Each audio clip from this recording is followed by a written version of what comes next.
Thanks for joining us. This is our sports panel of the day. My name again is Greg Oakford, for those that didn't catch my little talk earlier this morning. I'm wearing two hats today. I'm wearing the co-founder of NFT Fest Australia, and I'm also wearing a senior marketer hat at Golf Australia. So what you have in front of you is someone in Hannah who is very knowledgeable in the NFT space, and working for a law firm that's at the forefront of digital assets. You have Jeremy, who heads up the NBL, and I'm sure plenty of people want to hear from Jeremy, particularly with the emergence of NBA Top Shot. We have Caroline Carnegie, the managing director of Melbourne Victory Football Club, and myself from Golf Australia. So I'm going to play moderator for this panel. Before I do, Jeremy, can I just go around the horn, starting with you, and maybe just a 30-second sort of intro to you and what sort of the NBL is concentrating on at the moment? Yeah, sure. Thanks very much, Greg, and apologies to everyone for the baseball cap. Those of you who are in Melbourne or Sydney probably sympathise, but I assure you it's better than the alternative of removing it. Look, from an innovation and an NFT point of view, we're actually going to market today for the first time with an RFP in respect of the NFT collectibles space. So timing for us is perfect to have this conversation. Really impressed by what others are doing around the world, and obviously we're scrambling at the moment to try and finalise a schedule for the coming season. Currently anticipated to kick off in the middle of November, and there's every expectation that we have an NFT product out in market at some point during this coming season. That is very, very exciting for basketball fans. And Jeremy, I think many are aware that the NBL has had a renaissance of late, and has strong ties with the NBA, which I'll sort of loop back to you shortly on. Over to you, Hannah. Can you give us a little bit of an introduction to the audience, please? Thanks so much, Greg, and I apologise in advance for the sound quality here. As is inevitable, my computer has decided to crash, so I'm dialing in from my phone. But thanks also for the introduction. I'm a senior associate at Mallesons, and my practice spans everything to do with blockchain, fintech, crypto assets, non-fungible tokens, and then of course the more traditional side in terms of payments and financial services. So it's really at that intersection of technology and the law. And non-fungible tokens, as we've been talking about today, really are that technology which brings together and bridges that world of the effectively metaverse, but also the real world, because the whole idea is that we're living our lives online. We are seeking new ways of connecting within this environment. And sport is, of course, an incredible part of our lives. And when we think about how people crave connection with, whether it be their team, whether it be a particular player, the opportunities in this space, not just from collectibles, but across the spectrum, whether it be membership, ticketing, just opportunities to meet people, all of that can be enabled using this new technology in a way that we just haven't been able to do before, because of the way that we actually connect these digital signatures really to a blockchain, which can then be traded, transferred, and verified. Thanks very much, Hannah, and look forward to hearing a little bit more from you around sort of IP implications, etc., as we get this conversation started. And Caroline from Melbourne Victory. Caroline, can you give us a little bit of a backstory on your role at Melbourne Victory? And also, I think what would be helpful, we have a lot of people tuning in from all around the globe. So just to give a little bit of a backstory of who the Melbourne Victory Football Club is. Yeah, no problems, Greg. I fear coming off the back of Hannah, I know far less about NFTs than anybody else on the panel, and certainly less than Hannah. So I'm the Managing Director at Melbourne Victory. Melbourne Victory, we would like to say, is one of the premier soccer professional top-tier clubs in Australia. We're going through a really exciting time at the moment. Our entire league sort of separated from our regulator earlier in this year. A new brand was launched for the league yesterday, and there's a lot of exciting opportunities that are coming with that at league level. but also from a Melbourne Victory level, we're really keen to further explore how we might be able to do some further work in the NFT space just on our own, as well as part of the sort of broader spectrum. For me, I've been in this role for 3.5 odd months, but 6.5 years on the board at Melbourne Victory as well. So pretty familiar with how we do things, and we're trying to do them a little bit different. And this space presents a great opportunity for us to look at doing that as well. Thanks very much, Caroline. And Steve or Rochelle, I've got lots of flashing things in my face right now that I can't keep up with questions, but I am happy to take a few questions for our panelists if we have time at the end. So if you guys could just have a look on the Zoom chat and the Q&A and feed me a few of those at the end if we have time, that would be wonderful. But swinging back to you, Jeremy, you're essentially just dropped a bit of alpha for everyone on the line around what the NBL is going to do. You know, you may not be able to give too much away, but could we be seeing the NBL adopting a very similar version of the NBA Top Shot model? Yeah, look, I think the straight-out collectibles market of Top Shot is an opportunity that we'll likely pursue. It won't be the same thing, but the basic concept of a digital collectible that you can swap and sell and trade, I think that's going to become pretty standard in the sporting industry. And in fact, in the rest of the world, it's already become pretty standard. We actually have some advantages and some disadvantages as compared to the NBA in that space. So the first, I guess, is from a disadvantage point of view or a con, less liquidity, a smaller population here, a lesser known code, literally fewer athletes by a significant factor. But the trade-off obviously is scarcity. And when you're talking about NFTs, scarcity is not necessarily a bad thing. But then also we have greater flexibility in terms of our archival content. You think about how the NBA must be trying to capitalize on the huge cataloged archive that they must have in place. But in order to actually make use of it and to derive any value from it, you're going and negotiating with the likes of Michael Jordan and Magic Johnson. And that's even where they appear in the background of a clip of a lesser known player who might be easier to negotiate with. So it's pros and cons, but I think the magic isn't in the straight out collectible space. That's the baseline use, I think, of NFTs in a sporting concept, in a sporting industry. It's an obvious first step and you know, relatively easy money, I guess. But it's not any more engaging necessarily for a consumer out there than potentially physical collectibles. So the real opportunity for me is how you engage fans with all kinds of different tokens, particularly tokens that have a utility that encourage their ongoing participation in something. It's the gamification of the NFT concept that is really interesting to me. There are hardcore completionists out there, you know, the catch them all mentality.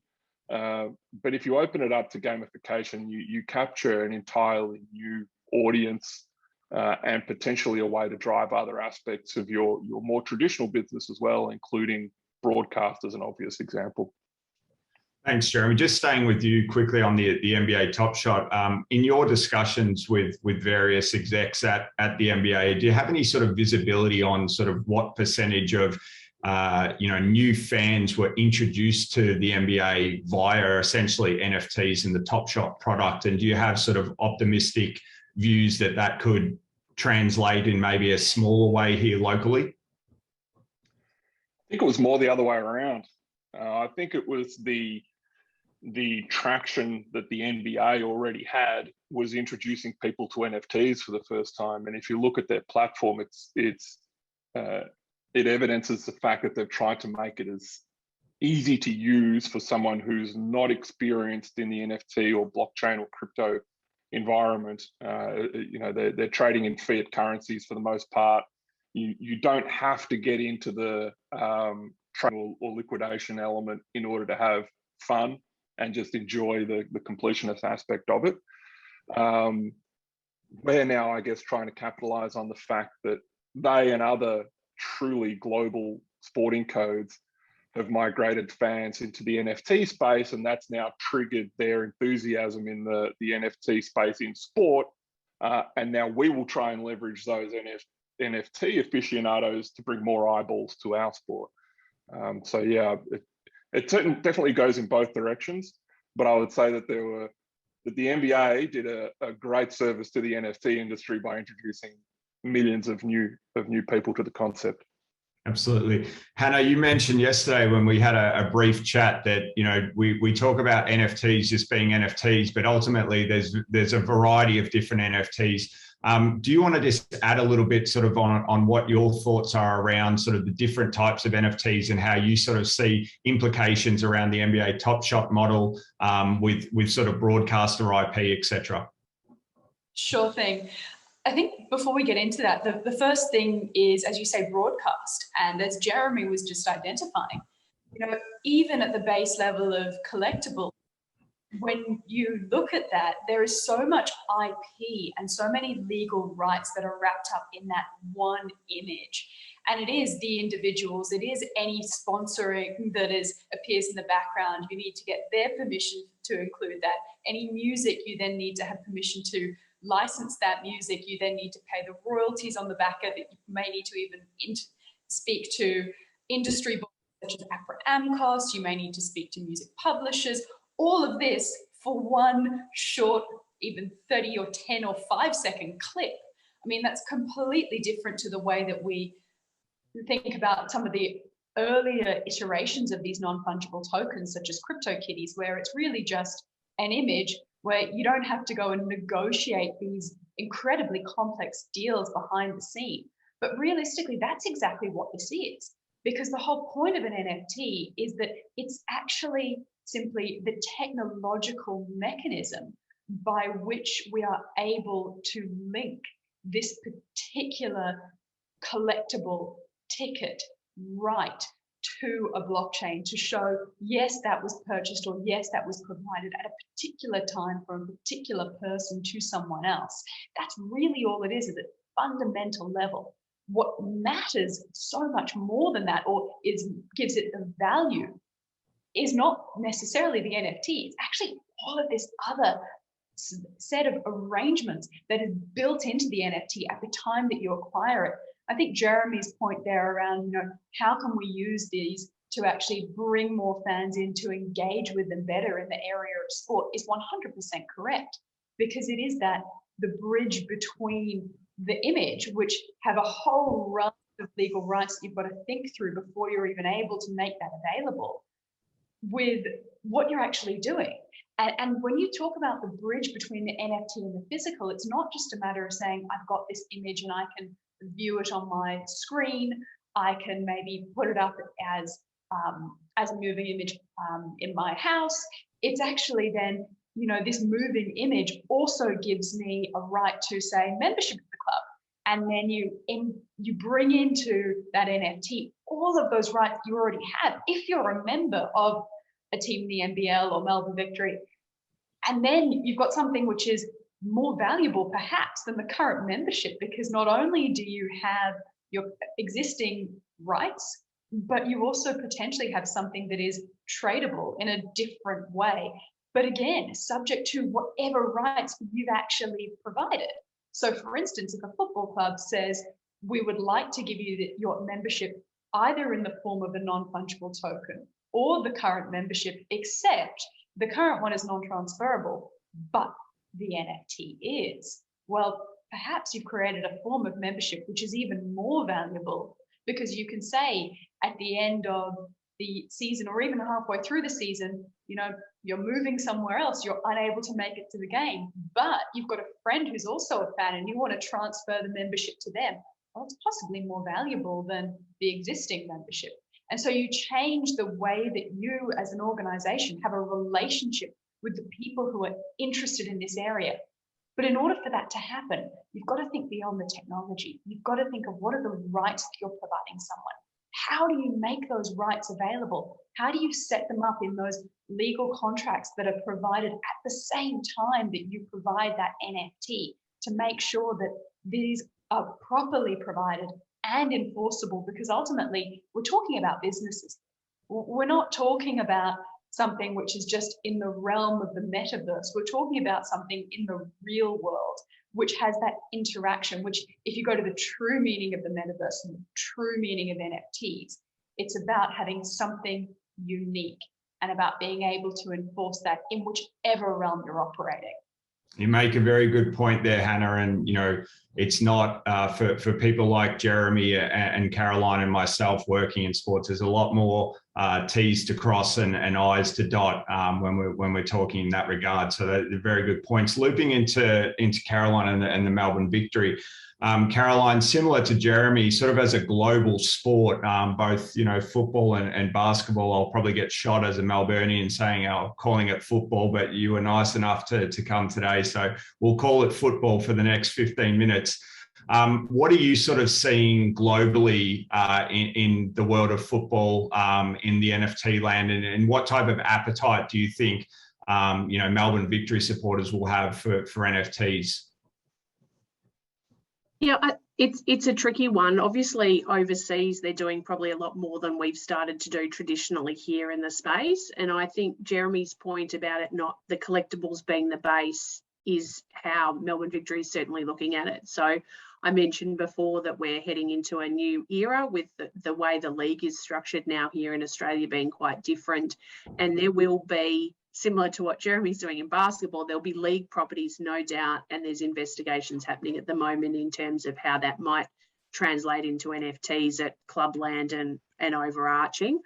I think for Melbourne Victory's perspective, we need to look, and we're trying to look beyond that as well. And there's definitely the collectible side, but there's also just the potential, as Hannah touched on, to, the engagement, the revenue, the technology side, that we can actually look a lot broader than just a collectible model about other ways we can deliver and engage to fans. And we can look at monetizing tickets and memberships in a different way, possibly once we get past COVID restrictions, but after that, start to think about different ways. And I think our fans want that, as in they might not necessarily understand the NFT space, or that's how we can deliver it. But people are always now, it's so competitive to sell a membership product or anything else that we might need to do, that you've got to be at the cutting edge of all of the sorts of tech and innovation that we can leverage off from our sport overseas and here in order to make sure you can grow your club. Yeah, I think a couple of points really for me is the flexibility and fun that comes with NFTs. There is a relatively strong onboarding process required when you're first getting into NFTs, but shaking up sort of traditional season tickets, if you're talking in sort of the NBA's language, and Mark Cuban's sort of been on the record saying that I think the Dallas Mavericks are going to do a few of their season tickets as NFTs. And, Jeremy, you would know more than anyone that, certain games are going to sell out more than others. So, you may be able to make, 50% of your output of that season ticket just in one particular game if you put that on the market. Yeah, that's right. Dynamic pricing with ticketing here is something that's always been difficult. They're really used to it in the US, but the resale of a ticket, whether or not it's a membership or a standard ticket, or even a corporate box suites, that's become pretty common practice in the US, and we've not done it particularly well here. NFTs make it a lot safer and more convenient. I'm thinking collectibles that actually will vary over time based on performance. And yes, that's interesting for a fan. It's also interesting for the player.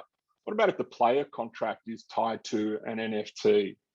Whether that NFT is associated with the player's performance or the club's performance or the league's performance, so that all of a sudden you have not only a greater level of engagement with your fans, but a greater level of engagement with your athletes, who are then champions for not only their own personal brand, but the brand of their team, the brand of the league, and that they have a vested interest in driving that alongside you.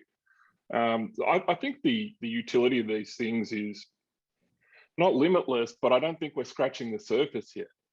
And I think there's a huge amount of innovation to come in this space, and it's going to benefit athletes, but certainly rights holders and clubs if we play it well. Yeah, and I think LaMelo Ball, someone very familiar to you, Jeremy, with the NBL, released his own NFT earlier this year that, to your point, had sort of for certain token holders if he leads the league in assists or whatever it might be, achievement, that certain token holders would be rewarded for holding that particular token of LaMelo was to lead the league in assists. A question back to you, Jeremy, then I'm going to go back to you, Caroline, before coming back to Hannah. But Jeremy, the success of the NBL Next Star program with that strong ties with the NBA, and sort of when we do talk about, the RJ Hamptons of the world and LaMelo Balls of the world that have been here the last few years, you spoke about liquidity earlier. Had you had the opportunity to put out sort of NBL Next Star NFTs around those two individuals, how do you think they would be priced now in today's market? In fact, we still do, because it comes back to Hannah's point around who owns the rights to what. But everything in broadcast and imagery from around that time here, we have the rights to. Now there's still an issue in terms of name, image, and likeness, but there's still a deal to be done there. And certainly LaMelo is one that we would continue to explore. We would hark back to looking at other former players as well. But you imagine minting an NFT, a gaze to Copeland alley-oop from back in the day. We have all of that footage, and we've got the guys on board and who are huge advocates for the sport and the league. And there's a really significant groundswell of bringing the past into the future. So we're very keen on those sorts of ideas. No doubt, though, in terms of Next Star's program, it could be really significant. And in fact, many of the parties we're talking to at the moment in respect of our RFP in this space are just as, if not more, interested in international markets because of exactly those kinds of players that you mentioned. And the liquidity is so much greater in North America, but also in Europe, where the NFT market in sport is really well developed because of all the football clubs that have adopted it. So there could be an avenue even for different properties and different rights into different countries. It's no mistake that, or no coincidence that we've got, I think, 6 Next Stars this season coming from Europe. And just like we did with RJ and LaMelo, it opened up a whole new market into North America for us. Those guys will do the same in terms of Europe this year.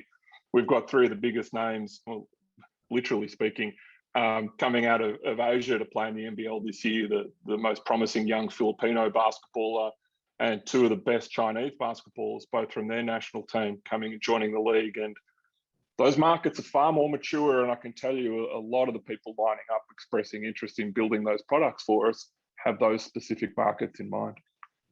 Caroline, in terms of sort of star attractions, and you've had a few in your time at the club, how do you sort of approach looking at NFTs, whether it's sort of the new wave of stars coming through that you can capitalize there, or grabbing those sort of global stars that have been in the twilight of their career that then come back?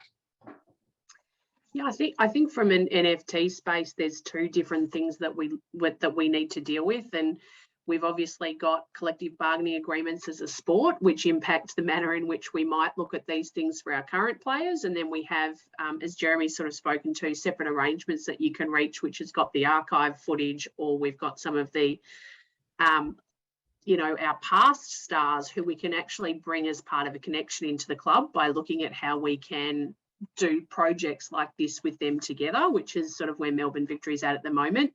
I think it's incredibly exciting what you can do with, our academy space. So slightly differently to what basketball's got, and we're in a bit of a rebuild and review phase of our academy at the moment. But if you think about the opportunities to tie in with NFTs, with, player announcements, players going through your academy into, onto the big stage, and even on sales and transfers of players overseas, I think there's an enormous opportunity for us to look at it from both aspects.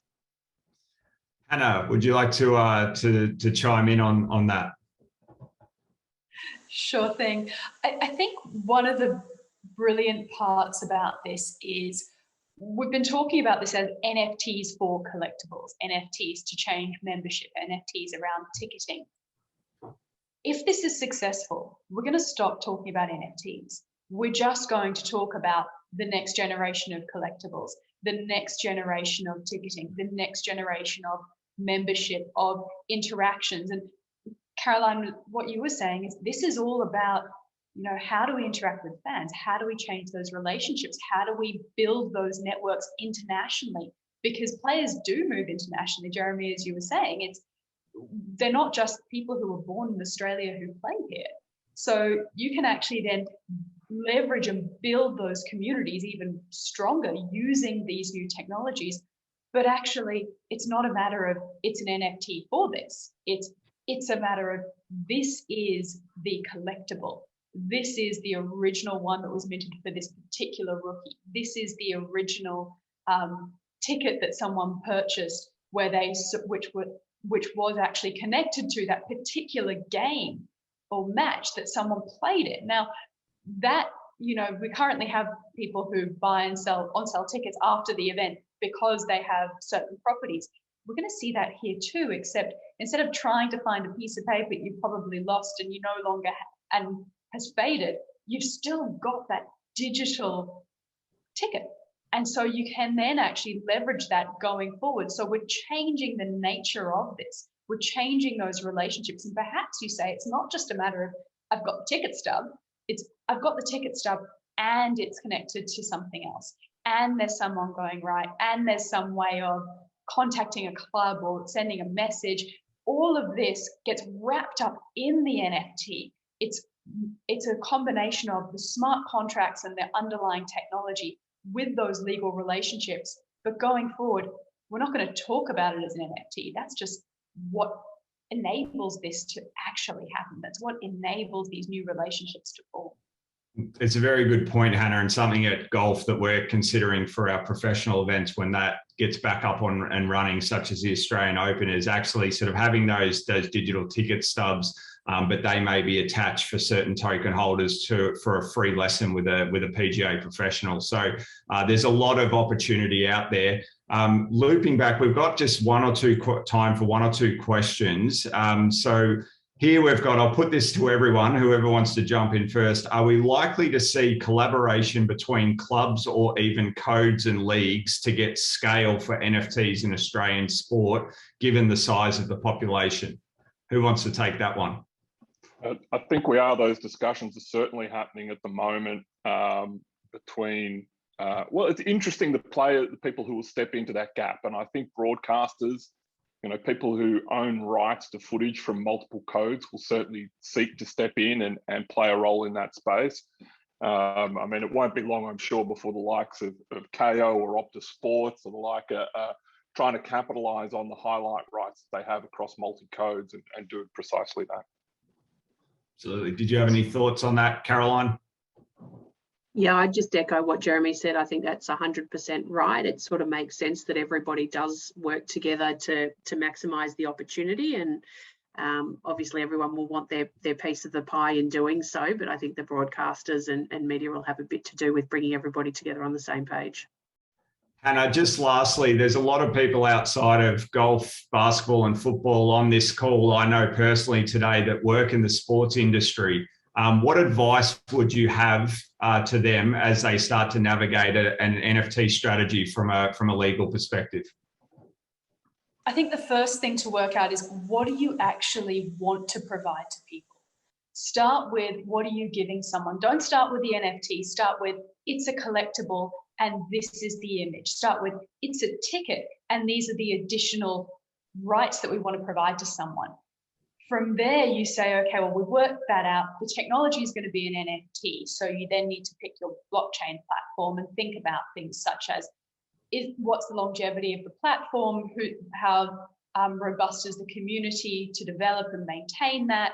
How can people actually access this particular thing? Do they need Ethereum or Algo, or Ether or Algo, or do they need to actually just use a credit card? And then, of course, you actually need to say, well, also, what platform am I providing this to people on? And how do I make sure that this gives them the rights that they want? Because ultimately, it's not a matter of what does the platform allow you to have. It's actually, what do you in the sporting industry want to provide to the people who are acquiring these? And then you've got to work through, well, that all sits in a contract. How does it work on the front end? And then, of course, the back end, you've got to make sure you have the broadcast rights. You've got to make sure you have the permissions to use someone's image. You've got to make sure you have the copyright, because if you don't have this, you can't pass it on. So there's a lot that goes into it, but start with, what do you want to give people, and who do you want to give it to? Are you targeting your fans? Are you targeting your members? Are you targeting people who like a particular player? Start from there and then work through it, because that is the most important thing, is what is your business and what do you want to give to people? How do you want to engage using this new technology?